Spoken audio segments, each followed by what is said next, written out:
तो हम लोग डिस्कस कर रहे थे परमुटेशन एंड कॉम्बिनेशंस। ठीक है, तो परमुटेशन वाला पार्ट हो गया फिनिश, जो 7.3 तक था।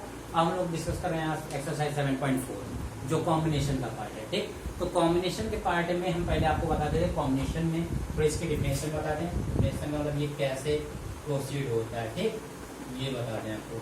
तो कॉम्बिनेशंस में थोड़ा सा ध्यान दीजिए। कॉम्बिनेशन बताने से पहले हम आपको थोड़ा सा परमुटेशन के लिए बताते हैं। जब हम लोग परमुटेशन पढ़ रहे थे तो हमने आपको बताया था परमुटेशन का मतलब होता है किसी चीज का अरेंजमेंट। क्या मतलब होता है? अरेंजमेंट। ठीक, लेकिन जब हम लोग कॉम्बिनेशन पढ़ते हैं तो इसमें आती है बात सिलेक्शन की।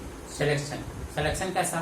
जैसे आपके पास 15 की एक टीम है, 15 क्रिकेट की एक टीम है और उसमें से केवल आपको 15 प्लेयर हैं और उसमें से आपको केवल 11 का सिलेक्शन करना है। ऐसा ही तो होता है, टीम होती 11 की होती क्रिकेट टीम और मान लो 15 प्लेयर हैं, उसमें 11 का सिलेक्शन करना है। तो इस तरीके के जो सिलेक्शन करने होते हैं उसको हम लोग कॉम्बिनेशन देते हैं। ठीक, ये जो आप सी देख रहे हैं ये सी मतलब है कॉम्बिनेशन, यानी 15 प्लेयर से 15 टोटल प्लेयर है, टोटल प्लेयर कितने हैं 15 और उसमें मुझे क्या करने हैं 11 प्लेयर का सिलेक्शन करना है, तो हमें कॉम्बिनेशन करना है। ठीक, जब हम परमुटेशन का यूज कर रहे थे तो अरेंजमेंट का मतलब बताया था कि हम लोग प्रेयर ग्राउंड में खड़े होते हैं तो कैसे अरेंजमेंट करते हैं खड़े होने का।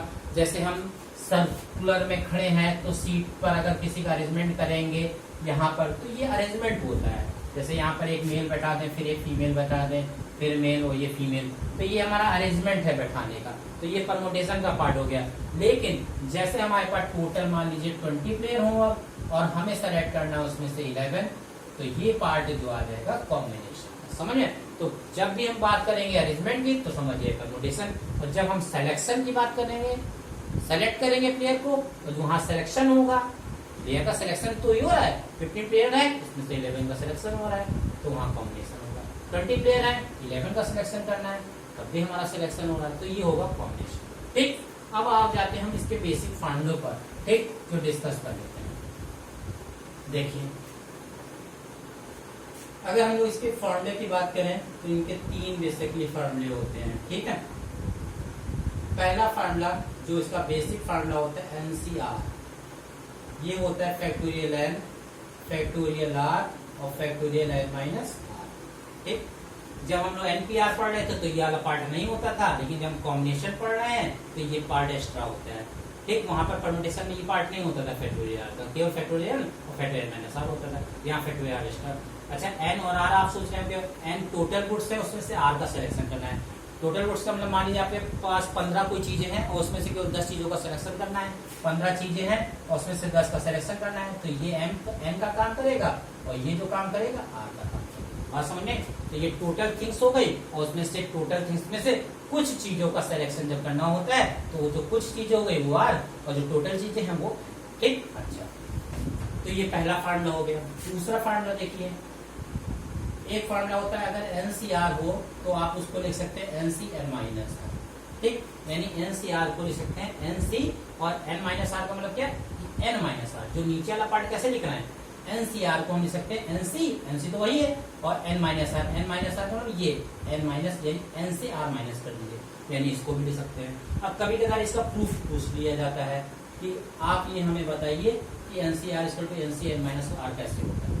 चलिए इस पार्ट को लेकर के हम जरा दिखाते हैं आपको। जरा इसके राइट हैंड साइड ले लीजिए आप तो आपको ज्यादा समझ में आएगा। NC N minus R. ठीक, तो अगर ये एनसी, अब ये देखिए ये एन का काम कर रहेगा और ये आर का काम करेगा कि नहीं?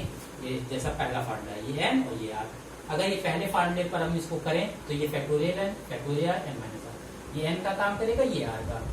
उसको ओपन करिए, फैक्टोरियल एन क्या हो जाएगा फैक्टोरियल एन, ये फैक्टोरियल आर हो जाएगा। फिर क्या होता है factorial N minus R, R का काम तो ये कर रहा है ना, ये एन है और ये आर है, तो फैक्टोरियल एन फैक्टोरियल आर और ये क्या हो गया factorial N minus R, N minus और ये आर। इस वाले फार्मूले से कर रहे हैं। ठीक है, अब जरा इसको थोड़ा सॉल्व करिए।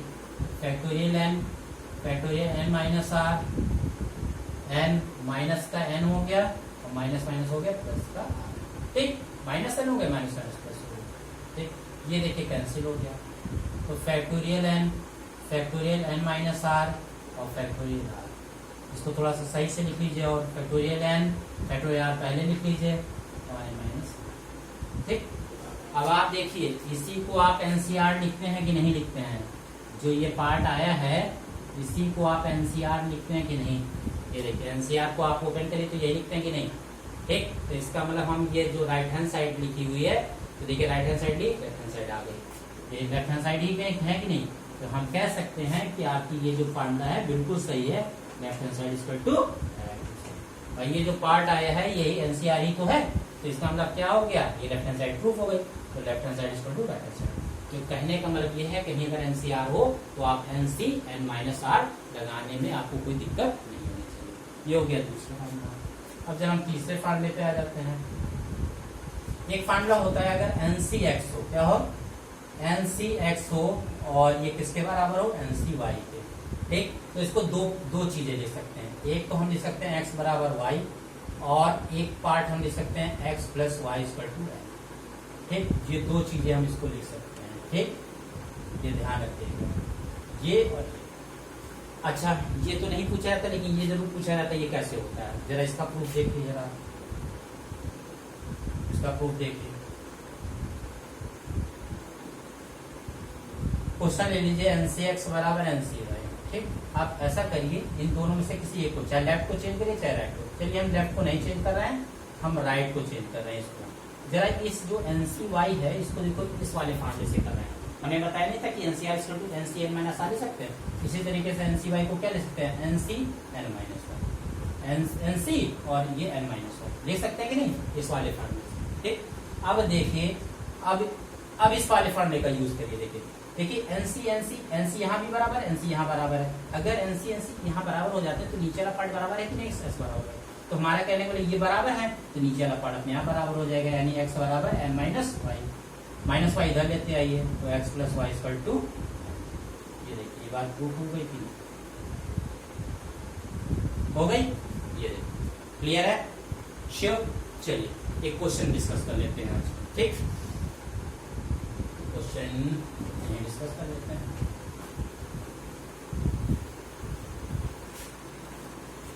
एनसीईआरटी का पहला क्वेश्चन एक डिस्कस कर लेते हैं, पहला ये क्वेश्चन है। ठीक, if NC8 equal to NC2 हो तो हमें बताना है NC2 की वैल्यू। ठीक है, चलिए देखिए आपको क्या दे रखा है, NC8 इक्वल टू NC2। ठीक, अब आप एक काम करिए, एक तरीका वो जो पहले फाउंडेशन पूरा ओपन करें, क्या करें, इसको फैक्टोरियल एक तरीका ये यहाँ ऐसे ओपन करें, 8 n माइनस 8 इधर करें और इधर भी करें n फैक्टोरियल 2 n माइनस 2, फिर हम इसको सॉल्व करें। ये थोड़ा लॉन्ग तरीका है लेकिन जो भी हमने फार्मूला बताया उससे और मैं इसको इजी बनाऊंगा, इस तरीके से ओपन मत करिए। ठीक, अब इसको जो सेकंड वाला जो मैंने फार्मूला बताया उससे ओपन करिए, 2-3 लाइन में हो जाएगा। देखिए दोनों में से एक को चेंज कर लीजिए, किसी को, चाहे इसको करिए चाहे इसको। तो आपने डिसाइड किया कि NC2 को चेंज करिए। ये जब हम फार्मूला बता रहे थे तो हमने बताया नहीं था कि NCR को क्या ले सकते हैं, NC n माइनस आर ले सकते हैं, तो इसमें अप्लाई कर दीजिए NC2 में, तो NC n माइनस 2 इसको ले सकते हैं, NC2 को NC n माइनस 2। तो ये पार्ट ये बराबर होगा ऊपर वाले, तो नीचे वाला पार्ट आपने यहाँ बराबर हो जाएगा। 8 इक्वल टू अभी मैंने बताया है यहाँ पर, ये देखिए बताया है, ये बराबर हो गया था कि नहीं, ये देखिए ये बराबर है, तो 8 इक्वल टू क्या हो जाएगा, n माइनस 2 को इधर लेते आइए। तो आपने देखा n की वैल्यू कितनी आ गई, 10 आ गई, क्लियर हो गया। n की वैल्यू कितनी आ गई, 10। अब क्वेश्चन पे आ जाइए, आपको क्या निकालना है, NC2 की वैल्यू निकालनी है। n की वैल्यू रखिए, क्योंकि जब तक n की वैल्यू नहीं आती तब तक आप सॉल्व भी नहीं कर पाते। n रखिए, n हो गया 10 हो गया, c हो गया 2 हो गया। अब इसको ओपन करिए, पहले वाले फार्मूले से आप ओपन कर दीजिए, आराम से आ जाएगा। 10 फैक्टोरियल 2 और 8 माइनस 2। अरे यही तो होता है, पहला वाला फार्मूला नहीं बताया था, NCR को अगर आप लोग ओपन करें तो factorial n factorial r n minus r, पहला वाला फार्मूला, बहुत आसान। ठीक, तो वही अप्लाई कर दिया हमने। अब फैक्टोरियल 10 हो गया, यहाँ फैक्टोरियल 2 हो गया, फैक्टोरियल 10 माइनस 2 कितना होता है, 8। अब इन दोनों में देखेंगे नियरेस्ट है दूसरे के, लेकिन 10 लार्जर है तो लार्जर वाले को चेंज कर लीजिए। फैक्टोरियल 10 को क्या लिखेंगे, फैक्टोरियल 8 9 इंटू 10। ठीक, फैक्टोरियल 2 को ऐसे लिखा रहने दीजिए, फैक्टोरियल 8 ऐसे लिखिए, फैक्टोरियल 8 से 8 कैंसिल हो गया। और देखिए जरा 9 इंटू 10 फैक्टोरियल 2 को क्या लिखेंगे 1 इंटू 2, 2 1 या 2, 2 5 जा 10, ये तो होगा 2 5 जा 10, ये कितना आ गया 9 इंटू 5, कितना आ गया 9 इंटू 5, यानी कि आंसर कितना आ गया 45, कितना आ गया 9 5 जा 45। तो इस तरीके से ये आपका आंसर आ गया। तो ये पहला एनसीईआरटी का पहला क्वेश्चन था, तीनों फार्मूले मैंने बता दिए आपको अच्छे से, पहला क्वेश्चन बता दिया। आई होप आप लोगों को क्लियर हो गया हो। ठीक है, कॉम्बिनेशन क्या होता है वो बता दिया, परमुटेशन भी बता दिया था अच्छे से, आज फिर बता दिया परमुटेशन क्या होता है, कॉम्बिनेशन बता दिया, कॉम्बिनेशन में 3 फार्मूले थे वो बता दिए हैं। ठीक है, और इसका पहला क्वेश्चन करा दिया। ठीक, चलिए मिलते हैं नेक्स्ट क्लास में।